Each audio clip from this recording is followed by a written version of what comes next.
makikita niyo yung sa show. And yun, it's been a dream project of mine, actually, this kind of concept. Matagal ko nang ni-research yung ganitong klaseng concept about private military contractors. I've been a fan of this concept. I've been reading books through the years about this, and finally, isa ko ito sa mga consider kong dream projects ko. I've been wanting to do something like this for a long time. It's here.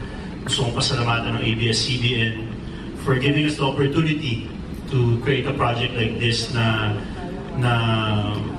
you know, sana ma-enjoy ng mga audience natin worldwide.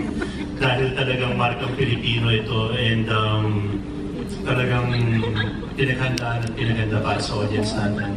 And it's a new flavor of action. Na-enjoy yun. Take a run, right?